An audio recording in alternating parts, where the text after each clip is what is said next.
Welcome to the YouTube Creators Hub podcast, where we help you conquer the internet one video at a time. We cover everything from how to start a YouTube channel to how to make a video go viral. And now, here's your host, the one and only Dusty Porter. Hello, creative people. It is that time of week again. My name is Dusty Porter, the host of this show, YouTube Creators Hub. This is episode 52, and I am so excited about this week's show. In this week's interview, I chat with Roberto Blake from CreateSomethingAwesome.com, Roberto Blake YouTube channel. He's a public speaker. Anyways, we'll introduce him in the conversation, but you guys have probably heard of him before, seen him on YouTube, and consumed some of his content, and he and I have a fantastic conversation. And one of the best things about doing this podcast is being able to build friendships and network with people who I have admired from afar, and being able to communicate with them and then possibly collaborate with them in the future. So I definitely think that Roberto and I will definitely be having these conversations more frequently. He's already told me he's going to come on my other podcast, TubeBuddy Express.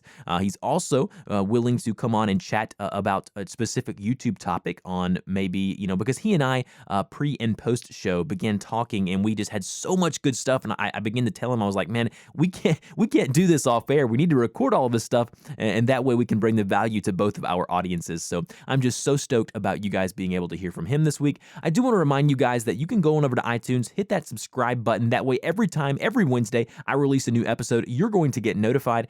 The show continues to grow. I believe I told you guys, but last week we had a day where we had over 6,000 downloads in a day. That is astronomical, guys. You are amazing. Thank you so much for making this show a possibility. Thank you so much for making this show so much fun. And I do think this is going to be an extremely popular episode with Roberto because of the topics that he covers, being a YouTube guru, being a public speaker about this stuff. I do think this one's going to be popular as well. So I can't wait to get this one out on the airwaves. Before I do so, I want to let you know if you want a shout out on next week's episode, you can go on over to iTunes, leave us a review, let us know what you think of the show, either positive or negative. This week, we have one review coming in from the YouTube channel called Fair E Official. It's coming in from Rare, Lyrates.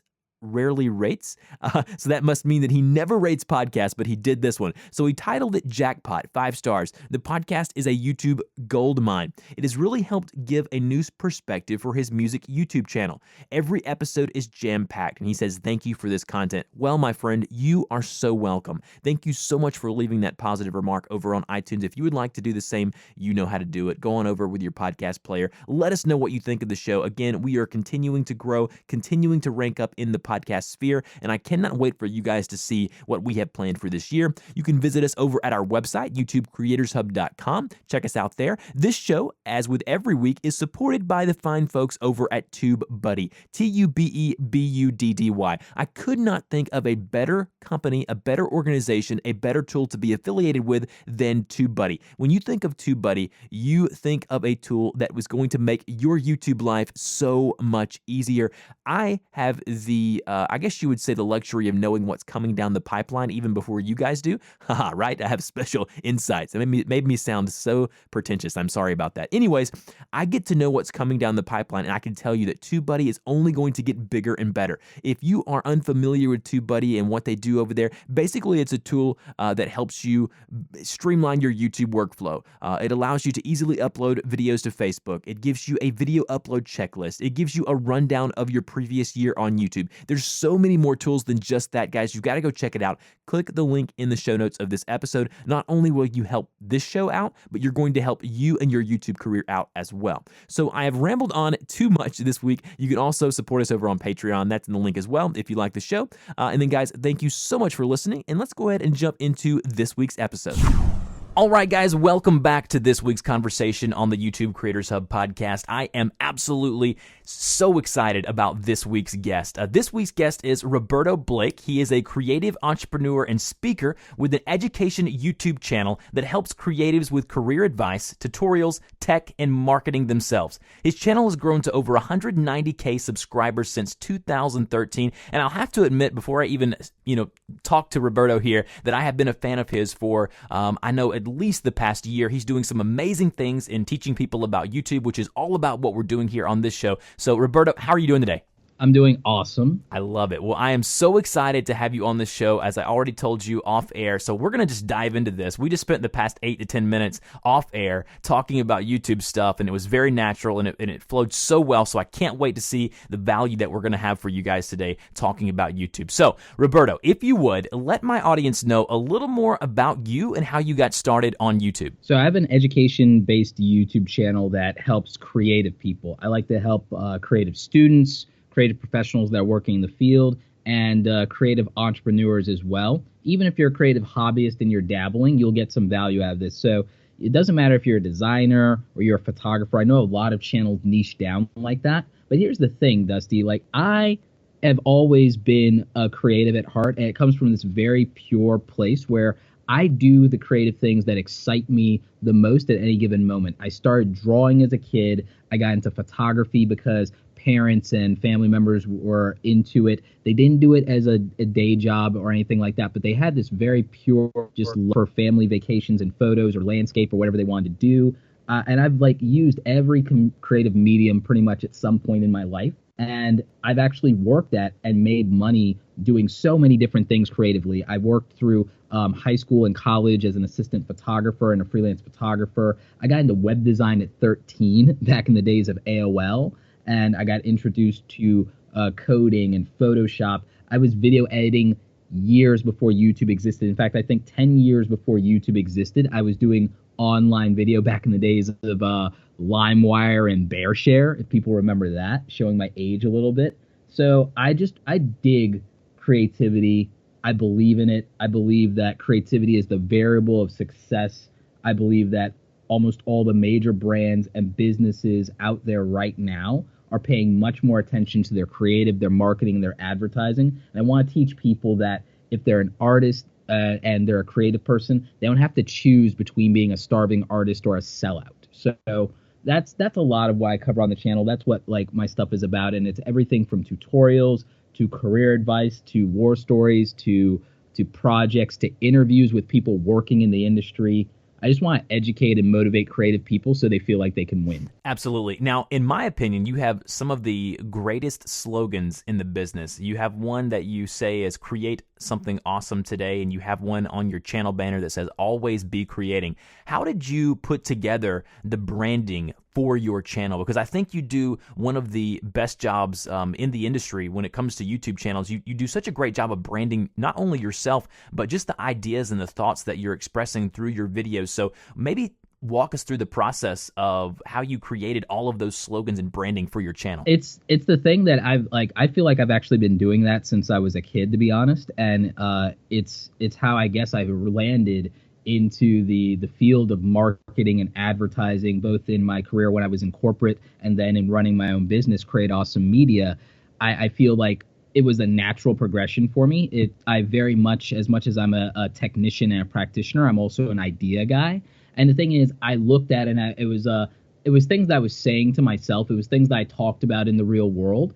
And it's things that I believe in. Always Be Creating, ABC, comes from an old film, but I took a new spin on it. There was an old film, I don't know if you're familiar with it. It was Glenn Ross. Do you remember that, with Alec Baldwin and I think De Niro was in it? Yeah, I think it was Al Pacino, and it was Alec Baldwin and a lot of other people. I love it. And there's a thing that came from that then would go on to be repeated in other aggressive business style films. You know, you've heard ABC, always be closing, and coffee's for closers only, and it's all these really great aggressive lines. And I was and always be closing has been a mantra of business, but I'm always be creating, because always be closing is about always be selling. And it's but I believe in always be creating, and I believe that that's part of living an intentional creative life.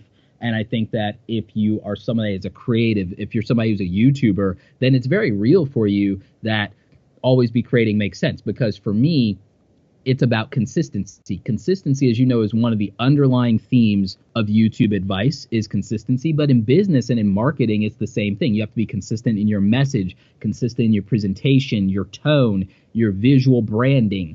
So that consistency is important. But then to always be creating means you have to always be active. You have to always be on the move. A lot of people will tell you, you're only as good as your last video, which I understand where they're coming from, but I don't believe that in terms of, they believe that in terms of views and subscriber numbers and the likes or dislikes on a thing. Oh, like if that didn't do well, then I guess that's a fail. And I'm like, I just believe it's part of the process, because creatives will tell you that every brush stroke, every, smudge in the sculpting clay, all of that's part of the process. There's no such thing really and truly as failure for a creative except to stop.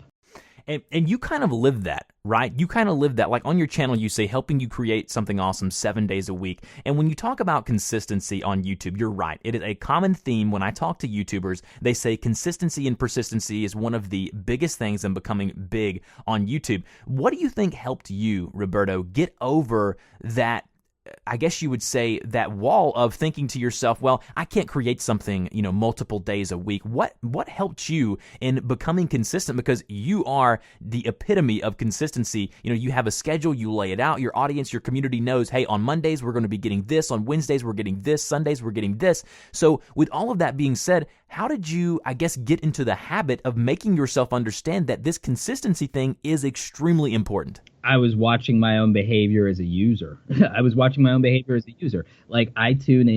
tuning in when I actually used to watch live television. I would tune in on this day of the week for this show, this day of the week for that show. So, I mean, for me, it was obvious from that to just reverse engineer television. Then from a business and a corporate background, I know that, hey, showing up to work every day, that kind of matters. That's how you get a paycheck, isn't it? So I understand that. And then even as a kid, I was drawing every day. I was drawing every single day. And then I remember in the early days of the internet, I got really into reading web comics, and I knew that they were out on a schedule. I knew Tuesday I was going to read this web comic. I knew that Monday this thing was going to release. And I would wake up every day before going to school excited to go ahead and get my fill. And if my favorite creator didn't show up that day, I knew it was disappointing to me. So I also realized that memorizing a schedule of if you only release stuff, because when I started, it was just 1 day a week when I started, and I was doing tutorial Thursdays, and that was a thing for me. But I realized,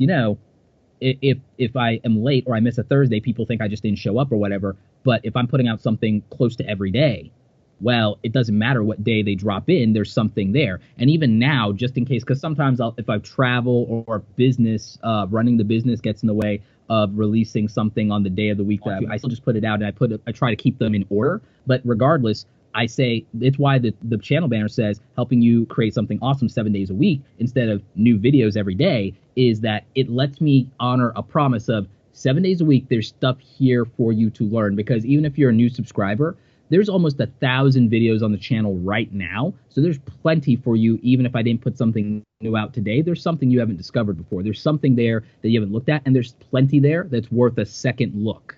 So I want to actually hone in on that a little bit. I'm glad you mentioned that at the end of your answer there.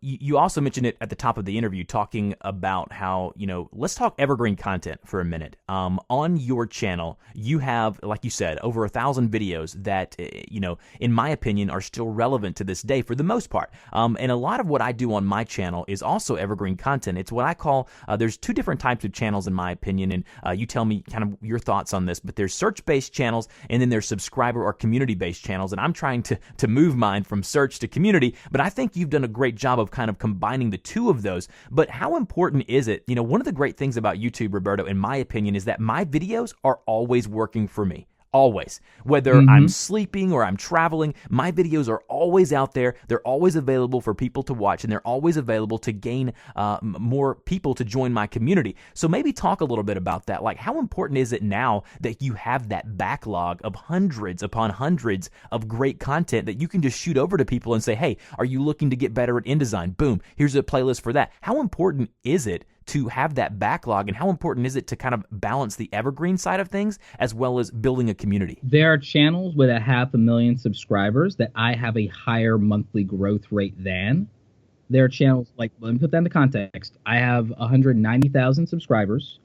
There are channels with 250,000, 300,000, and 500,000 that I've looked at, that I've studied, that I've done case studies on, that I've audited, and my growth rate, and this is not a hashtag modest brag, this is not a brag.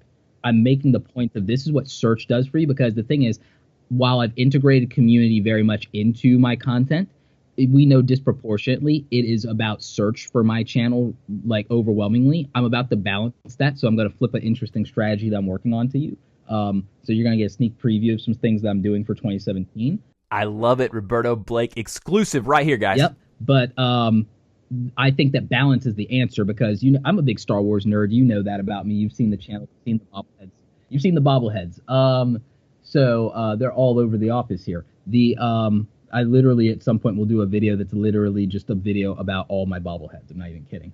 But the affiliate sales will be fantastic. But that's another thing that I do. But there's actually 3 types of content, in my opinion. There's 3 types of content.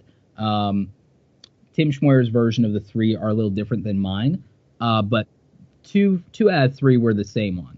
I believe that there's search-based content, like you said, and then there's community-based content, but then there's what I call a calling card. I think Tim calls this hero content, but I think it's less about it's a big polished produced production thing, which is what his variation on that is, whereas my thing with a calling card is there is stuff that's for search so that people can find what they're looking for. There's the community-based stuff for people who are just like into me or into the kind of things that I'm doing.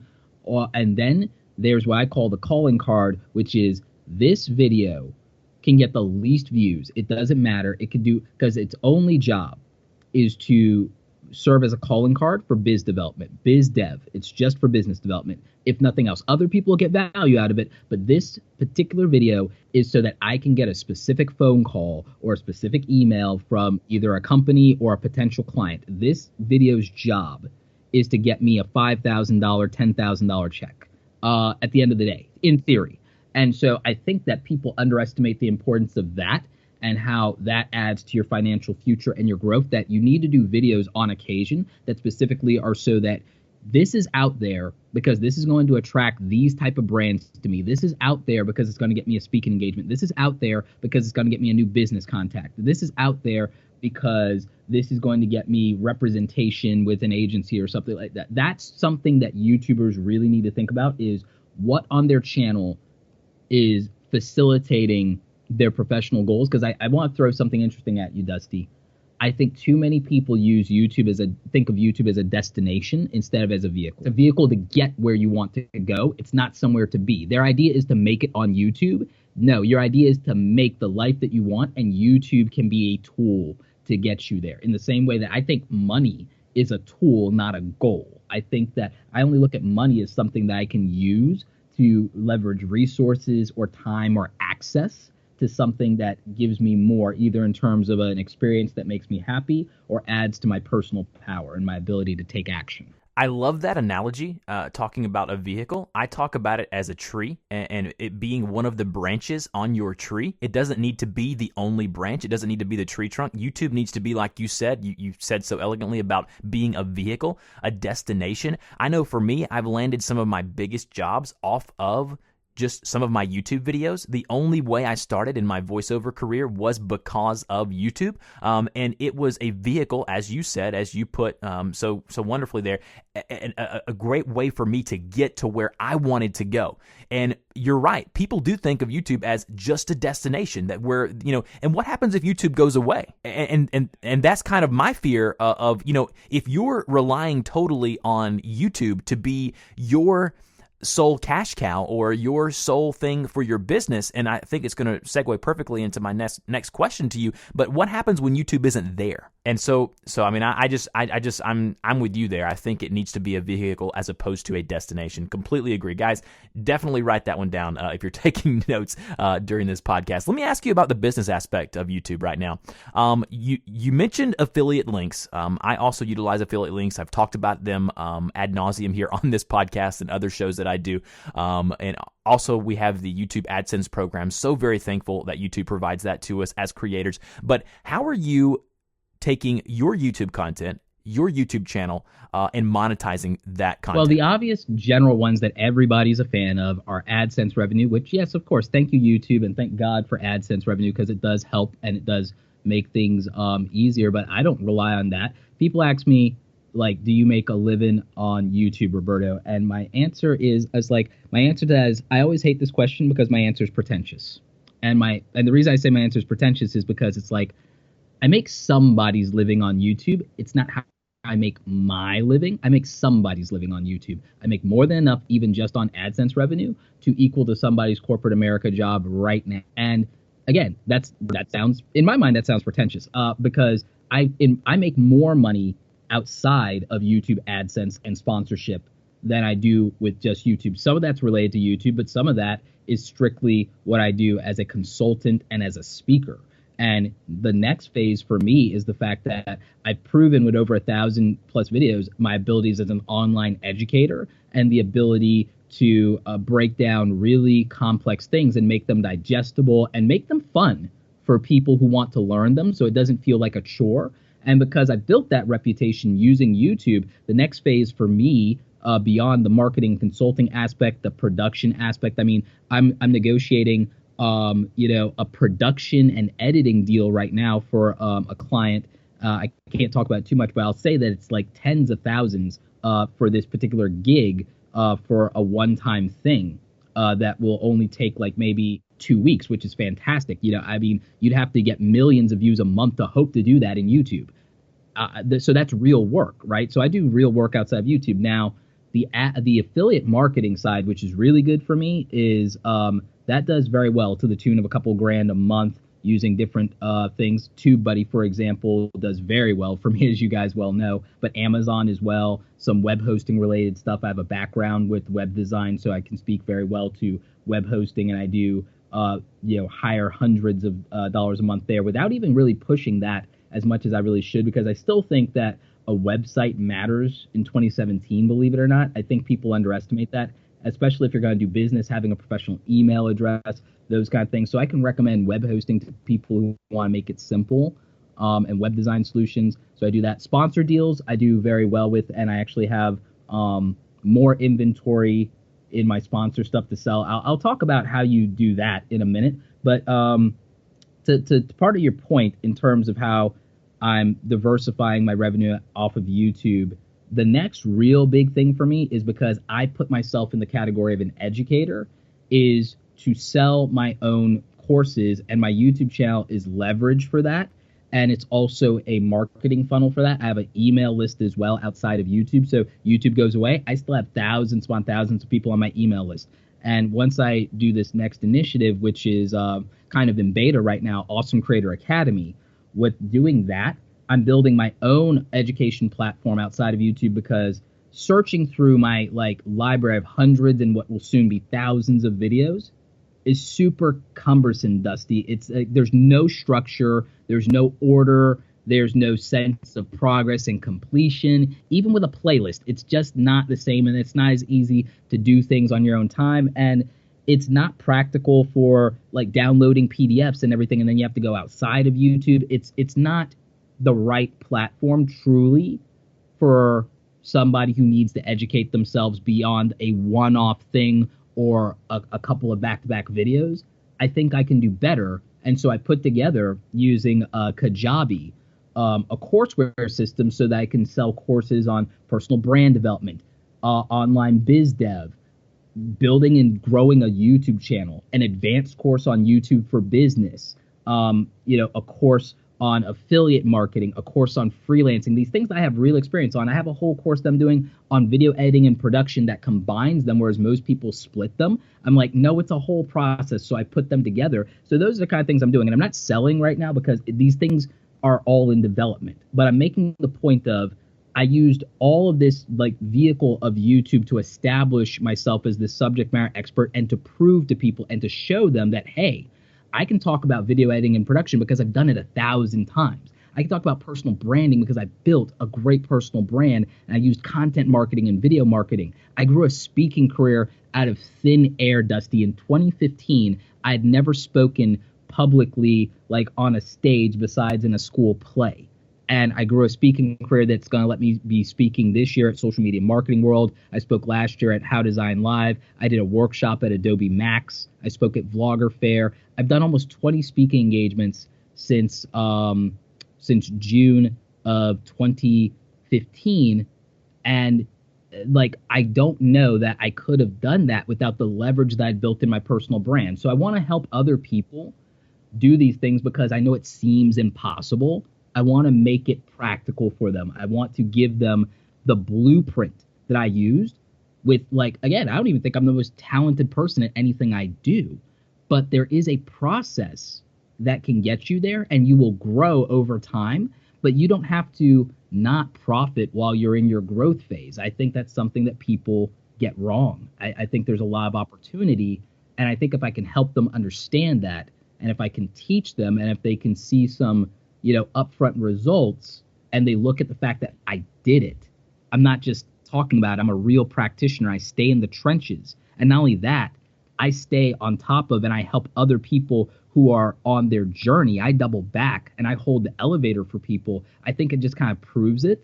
And so by making this platform, YouTube goes away, I'll still literally have an entire, outside of my consulting, outside of doing client work, this Awesome Creator Academy thing, I know for a fact that within a year to 2 years, it'll be its own six-figure business. Proof of concept is so important. And on YouTube, you basically have the opportunity to do that. And just what you told me there with talking about, you were providing and giving a proof of concept of that you are an authority in these topics. And being from someone who has dabbled in online courses and going forward in 2017, I've got a bunch of ideas with stuff that I want to do for my own brand, and putting out courses as well. I can tell you that there is money to be made there if people are willing to put in the time and the work. And speaking of the time and work, let's talk about that for a minute. I get approached, and I know you do. I know you do. If I do, I know you do. I get approached by YouTubers, small YouTubers, all the time, whether it be on Twitter, in the comment section of my videos, and they ask me, they say, well, how are you getting the amount of views that you're getting? How are you up to, the subscriber count that you're up to? What did you do to get there, and how come nobody watches my videos and I have 50 videos? I get all of these questions, and then I go over and I look at their channel, and I take time out of my day and I go click on their channel link. They don't have a channel banner. They haven't uploaded in 2 months. I mean, it's one of those things to where, I guess I'm beating around the bush here, but my question is to you, Roberto, is, people hear what you just said and they're like, man, that's a lot of work. That's a lot of effort. How much work and how much effort, maybe talk on that a little bit. If you really want to grow a brand on YouTube and build a business around YouTube, how much work are we talking here? For most people, and it's why I hate the concept of people saying YouTube is their job, but I understand where they're coming from. YouTube is not a job. YouTube is a business. And I think that that's a distinction that has to be made because it's an entrepreneurial endeavor. Acting isn't a job. Acting is, in my mind, it's a business, and it's taxed like one. Unless you have an agreement with a company, it's not a W-2. It's a lot more complicated than that. So it's like, but people are lazy with language. It's a whole nother conversation. But it's like, I really need us to get away from this YouTube as a job thing, and because it's not going to be respected if you keep calling it a job. If you call it a business, which is what it is, if you approach it and think of it as a business, then the understanding of what it really takes really hits home a lot better for you, because I am very good and very fast at editing. And I don't say that as a brag. I say that because, remember, I talked about 10 years before YouTube existed, I was editing video online. That's real, which means that my ability to edit, a primary example, I edit a talking head style YouTube video with color grading and with an animated lower third and with transitions and an audio track. If it is a 5 to 8 minute video, I spend no more than 20 minutes to edit that. If it is a 5-minute video, it means that to film and produce that took me 7 to 8 minutes. I do it in one take. So that gives you an understanding. Do I sit here and do I film the video for today, edit it, and release it? No, that's not practical. What I do is, for Monday videos, knowing that those are art and design and creative topics specifically, I film 5 or 6 of those, because if I don't like something, or I think that I like fudged something or made too many mistakes, that's a whole video that I just scrap sometimes, or I'll revisit it later, or maybe I don't feel it's good timing for that topic or something. So I'll film 5 or 6 to give myself a buffer. Guess what? The hour it took me to do that, okay, all the Monday videos for January are in the can now. In the can is a phrase I use to say, all right, everything's been filmed, it's done, it just needs to be edited. Great. Tuesday videos take a little bit more because for tech videos, usually I have to shoot a little bit more B-roll. I try to shoot B-roll in advance. Like, I shoot B-roll constantly. All of my gear, I'm filming it from multiple angles. I break stuff out. I put stuff out on the deck so that I can get that nice, okay, the sun's hitting it, blurry background kind of stuff for product reviews sometimes, or I'll put it on the review bench and then film it or take photos there. And I'll do it multiple times, multiple days, even if I already have B-roll of that, just so I have different B-roll so it doesn't get static or boring. Every time I talk about this thing, oh, it's the same shot. Oh, it's the same angles. I have the stack. So I do a ton of B-roll. I film, heck, if I'm traveling and I'm standing on a street corner, I just go ahead and I start either filming with my vlogging camera or with my phone, or I'll film a time lapse just so that I have the option for later. And that's how I make things practical. So I batch record everything. I film stuff to use for later. Sometimes I release stuff weeks later or months later. I really do that. As for editing, I edit in 1 or 2 hour sessions, and I don't have to do it every single day. By stacking, like I could take like 3 hours out of a day and I could film, and half of my month would be done. I could sit there, I could set aside a week, and my entire month is in the can for the next 30 days. I'm going to be doing more of this because I'm about to hire a part-time editor, Zoe. She's Zoe from Wolfpack. She's a daily vlogger, and she also has a military family channel as well with her husband. And so she is going to be editing a lot of my advanced footage going forward, because I'm going to film so much stuff in bulk. It's why I'm actually behind, is because I've been filming more, is so that I have this stack of footage that only ever just needs to be edited. And with her editing stuff for me in advance, and then me editing the stuff that's more timely, things like product reviews that I want to do, things that are sponsored stuff, things that are just me doing stuff that I really want to put out immediately, I will always have this coverage. So we're going to get a backfill going. We're going to do that. Eventually in the summer, my plan is to be able to ramp up the channel and put out maybe an average of almost 2 videos a day, go from an average of 30 videos a month to 50 or 60, because that's what's wrong. Really. Are you crazy? Yeah. I'm nuts. But it's like, I also am proving a thesis, though, for how companies can work, because the thing is, I've been doing my YouTube channel and outputting more content than most people as a one-man band this entire time for years. And it was an experiment, partly in a case study, to see what would happen. And, well, we've seen what happened. So I really believe in it. And I'm going to, if I can figure out how to get to 2 videos a day on a very small budget, and on also doing some of it myself, then that means that for YouTubers out there that are in the middle class, the YouTube middle class, we should literally do a whole, like, another segment sometime on the YouTube middle class. But that's a real thing. There are creators that are between 100,000 and 500,000 subscribers that still are solo and are not investing in the business aspect of their channel in terms of bringing other people on. And I think that could be a mistake, and I think they think it's too expensive. But I'm going to figure it out so that I can teach them, and also so I can teach companies how to use more effective, smaller teams and how to manage them, how to manage remote editors. So by doing it, I can now teach it. And by doing it, I now have the formula for, well, this is the result it will produce. Because people have often asked, do you think you can get to 1 million subscribers, Roberto? I think that the type of thing I do has 1 million subscriber potential.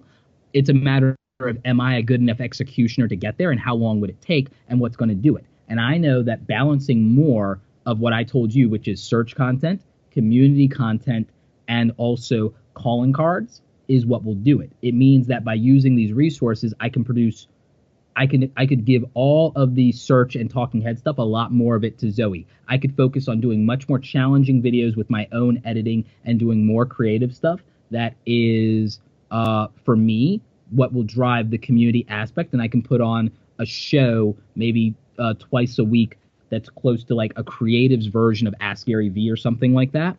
And I can also feature and highlight other creators. It means that I'll have, from that, with putting out more content, even in what it's costing me to have an outside editor, doubling my volume of content also means that I'm making more AdSense money, more affiliate money, and that I have more inventory to sell to sponsors. So it's all practical.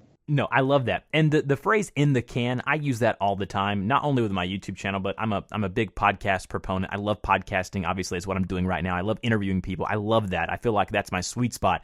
And when you're a podcaster, you have to really become familiar with the "in the can" phrase, because, a lot of times I will, produce, record, do all of my interviews and have maybe 7 or 8 stacked up. And then, I'm good to go for the next couple of months. And all I would have to do is send it off to my editor or edit them myself and go ahead and have, 3 or 4 episodes in the can. So a lot of YouTubers think it has to be, Rome wasn't built in a day. You have to understand that it's one of those situations as a YouTuber, you can batch process your videos and you can do it to a great quality. It doesn't have to be crappy quality. And you're proving that on your YouTube channel. Now we're already right at 32 minutes. So I do want to honor Roberto's time, but I do want to ask you one more question, kind of like I guess you would say a philosophical question of, just in general about YouTube.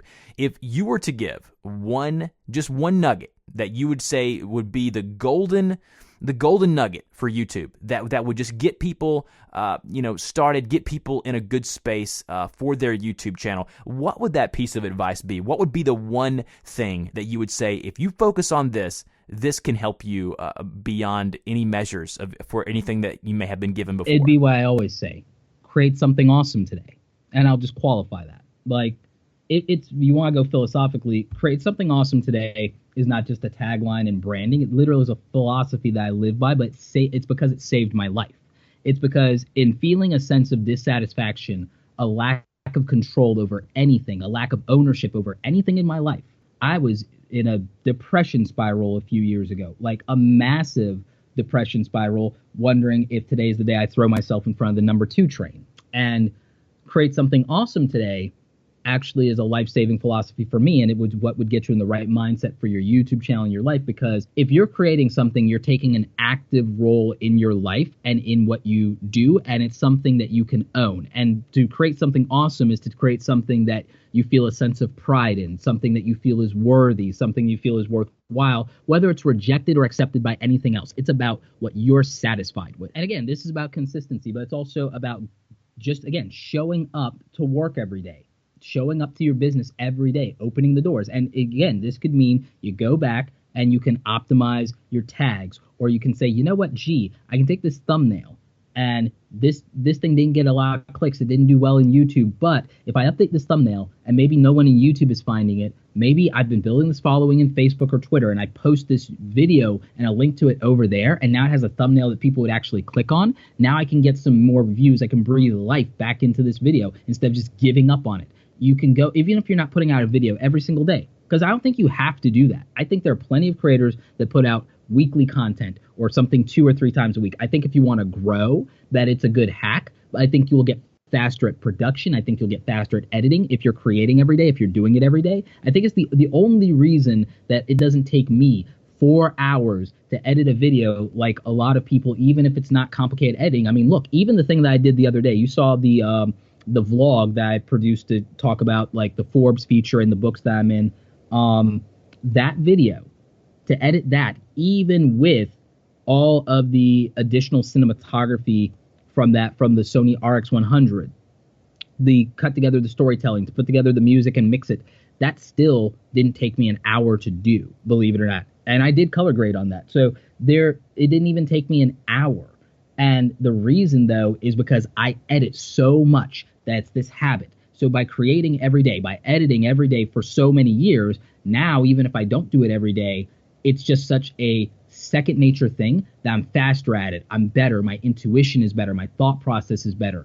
And I think you can do that. I've gone back, and even to this day, I go back and I update thumbnails from old videos because I want the branding to feel consistent. I want the branding to look good when someone sees this content, and I want it to represent me well, even if it's like, okay, the video is what it was from way back when, but now I've made sure that the branding is consistent and it fits my whole thing. I mean, people update their old published book covers. You have to think of this like a real business. You have to think of it like a creative person. I mean, when I was in ad agency world, I redid the covers for Stephen Hawking novels that had been released like decades before, but they re-released them and they wanted them to have consistent branding and covers and look very similar. And so I redid like these 3 of 4 Stephen Hawking novels, the covers for them, It was one of my like highlights as a graphic designer, but it also reveals to me the importance of not just leaving old content on the shelf and not revisiting how it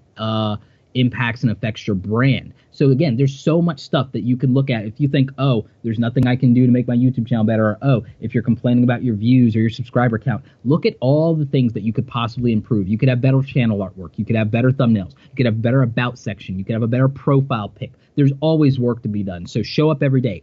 Create something awesome today. Always be creating. If I had to give any one nugget for doing better with your YouTube channel, doing better with your life, doing better with anything, it's still that. It's so much that. And that's why it's the underlying message of my YouTube channel, is because it gives you back the control. It gives you back the power and the ability to take action and to do it with the goal of you being satisfied with what represents you and what you sign your name to. It's not about the view count. It's not about the subscriber count. But you know what? If you're doing something that you think is awesome, you might be one person, but you might be representative of more people than you could possibly imagine. So if you don't think you can get to 1 million subscribers, what you're saying is out of 7 billion people on the planet, you think it's statistically impossible that there are people that are even just a little bit like you, enough to like take some kind of action.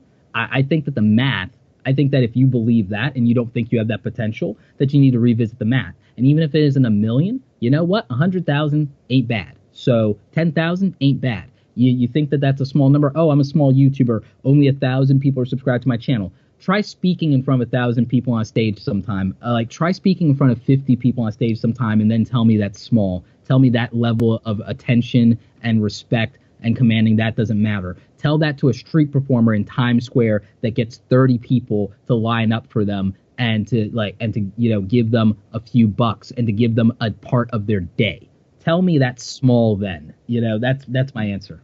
That's a great way to look at it, and it's been a great time for me being able to have a conversation with you, someone who, one of my peers in the industry, doing a lot of the similar things that I'm doing, and it's just great to be able to talk with a like-minded individual. A lot of people ask me all the time, well, what do you think about all of these other creators who are talking about YouTube? Well, I think it's wonderful. I think that anybody like Roberto or Tim Smoyer, the people that we've mentioned in this podcast, they're doing amazing things, and I'm not in competition with them. I want to grow with them. I want to make my content just as good as what they're doing and make it even better. And I think that, having competition, having people who are doing the same thing you're doing will only challenge you to be better as a creator. And I want to challenge you this week, guys, that you've heard a lot of value in this week's podcast. You really need to take it and move with it. Don't just listen to this podcast, put down your phone and be done with it. Really take what Roberto said in this interview and really take it to move your channel, to move the needle a little bit, and to start doing work, start creating something awesome, which is what Roberto has said so greatly and has kind of built a brand on. We really appreciate you joining us today. Can you let my audience know where to find you on the internet? If people want to find me on the internet, they can find me at my YouTube channel, youtube.com/RobertoBlake2, like the number 2. They can also hit me up with questions on Twitter at Roberto Blake. Definitely would love to see them there. And if they're a creative person, if they're an artist, they're a designer, they're an illustrator, a filmmaker, you know what? Tag me in your Instagram stuff. I want to show you guys some love. And when I'm doing my new show, Always Be Creating TV, there's a chance that I might highlight the artwork you're doing. I don't do shout outs, but I wanted to do this show that I'm coming up with specifically so I can show off the work of artists and creative people, photographers, designers, filmmakers, painters, graffiti artists, sculptors, even musicians and dancers, writers. I want to be able to highlight people who are creating awesome things, and I want to share them with the world. I love that, and I love this conversation. Such a great time for me, and I know my audience as well. And Roberto, we'll talk to you next time. All right, thanks so much. You guys take care, and remember, create something awesome today. You've been listening to the YouTube Creators Podcast. We want to thank you and invite you to subscribe to the show, as well as support us on Patreon for great perks, such as having your YouTube channel featured on the show and a link on our website. Until next time, keep uploading those videos.